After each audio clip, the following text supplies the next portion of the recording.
Hello friends, Janu the kitchen હાઉસમાં તમારું સ્વાગત છે। આજે આપણે બનાવશું સેન્ડવિચ ઢોકળા। એમાં દાળ ચોખા પલાળવાની ઝંઝટ વગર આપણે ખૂબ ઇઝીથી બનાવી શકીએ છીએ। જો તમે મારી ચેનલ ઉપર પહેલી વાર હોય તો મારી ચેનલને લાઇક, શેર और સબસ્ક્રાઇબ કરજો। તો ચાલો જોઈ લઈએ આપણી રેસીપી।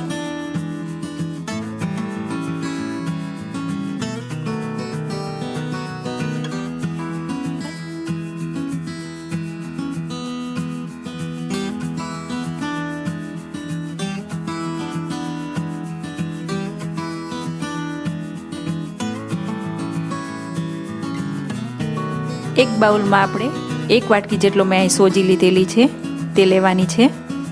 તમે અહીંયા રવો પણ લઈ શકો છો। તેમાં મેં 1 વાટકી જેટલું ખાટું દહીં લીધેલું છે। જો તમારે છાશ લેવી હોય તો પણ લઈ શકો છો। થોડુંક આપણે પાણી એડ કરશું આમાં અને બધું મિક્સ કરી દેશું। થોડું થોડું એડ કરવાનું છે અને સરસ આપણે ખીરું તૈયાર કરવાનું છે। જો તમે છાશ લીધી હોય તો પાણી એડ નથી કરવાનું। હવે તેને ઢાંકીને આપણે 15 થી 20 મિનિટ માટે રેસ્ટ આપશું। ત્યારબાદ આપણે એક પેસ્ટ બનાવશું। એક મિક્સર જારમાં આપણે 1 વાટકી જેટલી મેં કોથમીર લીધેલી છે તે એડ કરશું આપણે।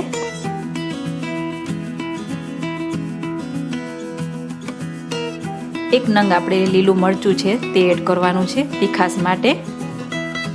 અહીંયા મેં પાલકની પેસ્ટ લેવાની છે, તેને મેં બ્લાન્ચ કરી લીધેલી છે। તેનાથી ગ્રીન કલર ખૂબ જ સરસ આવે છે। 1 ચમચી જેટલું આપણે આખું જીરું એડ કરવાનું છે। સ્વાદ અનુસાર નમક એડ કરવાનું છે અને આપણે સરસ રીતે તેને પીસી લેવાનું છે। તમે જોઈ શકો છો તેનો કલર ખૂબ જ સરસ ગ્રીન કલર આવી ગયો છે। આવી સરસ પેસ્ટ તૈયાર કરવાની છે। હવે 15 થી 20 મિનિટ થઈ ગઈ છે। તમે જોઈ શકો છો સરસ મજાની સોજી ફૂલી ગઈ છે। હજી બહુ ઘટ લાગે છે। આપણે એમાં થોડુંક પાણી એડ કરશું। સરસ મજાનું ખીરું તૈયાર કરવાનું છે જે ઈડલીનું હોય એવું। તમે જોઈ શકો છો બહુ ઢીલું નહીં અને બહુ ઘટ પણ નહીં એવું તૈયાર કરવાનું છે। હવે આપણે એના 3 ભાગ કરી લેશું।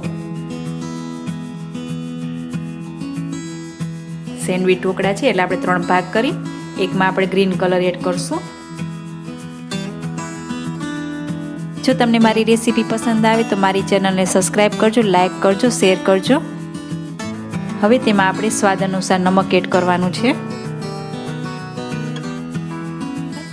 1 ચમચી જેટલી આપણે ખાંડ એડ કરવાની છે। તેનાથી ખૂબ જ સરસ મજાની જારી પડે છે અને સરસ રીતે બધું મિક્સ કરી દેવાનું છે। હવે 5 ચમચી જેટલી આપણે ફ્રૂટ સોટ એડ કરવાનો છે અને તેની ઉપર પાણી રેડી દેવાનું છે જેથી સરસ મજાના આપણા ઢોકળા ફૂલાય અને બધું સરસ રીતે ફીણી લેવાનું છે।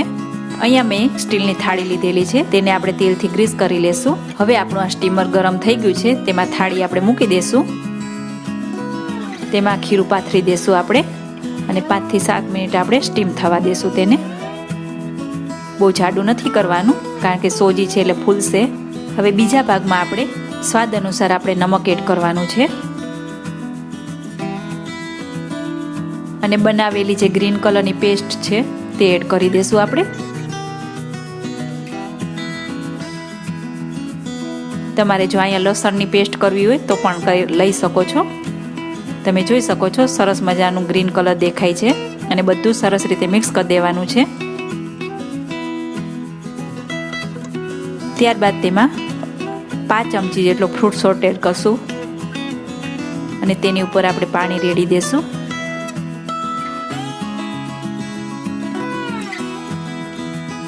બધું સરસ રીતે ફીણી લેવાનું છે। હવે 5 થી 7 મિનિટ થઈ ગઈ છે। જે પહેલું લેયર મૂક્યું હતું તમે જોઈ શકો છો સરસ મજાના સ્ટીમ થઈ ગઈ છે। તેની ઉપર આપણે ગ્રીન કલરનું લેયર પાથરી દેશું। ખૂબ ઝડપથી બની પણ જાય છે। આ બાળકોને ટિફિનમાં પણ આપી શકાય છે। હવે તેને પણ આપણે 5 થી 7 મિનિટ માટે સ્ટીમ થવા દેશું।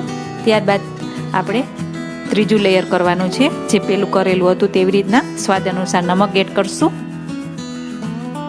સરસ રીતે મિક્સ કરી દેવાનું છે। 5 ચમચી જેટલો ફ્રૂટ સોટ એડ કરશું આપણે। તેની ઉપર આપણે પાણી એડ કરશું બધું સરસ રીતે ફેણી લેવાનું છે. 5 થી 7 મિનિટ થઈ ગઈ છે. હવે ચેક કરી લેવાનું છે. તેના પર ત્રીજું લેયર પણ પાથરી દેવાનું અને આપણે તેને 15 થી 20 મિનિટ માટે સ્ટીમ થવા દેશું.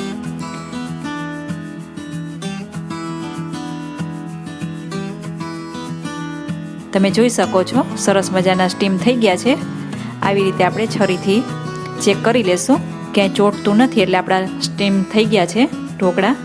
ત્યાં સુધીમાં આપણે વઘારની તૈયારી કરી લેશું. હવે એક વઘારિયામાં આપણે 2 થી 3 ચમચી જેટલું તેલ લેવાનું છે. તેલ આવી જાય એટલે 1 ચમચી જેટલી રાઈ એડ કરવાની છે.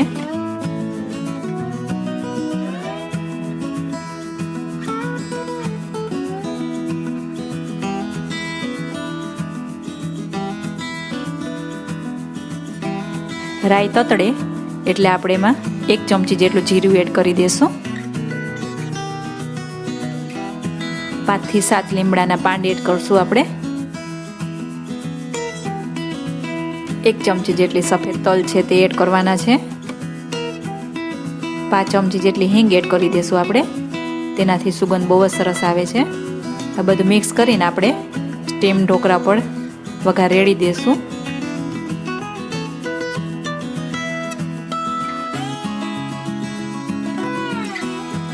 બધો વઘાર પાથરી દેવાનો છે. મેં અહીંયા ડીશમાં કાપા પાડી જ લીધા હતા એટલે બધો વઘાર અંદર ઉતરી જશે.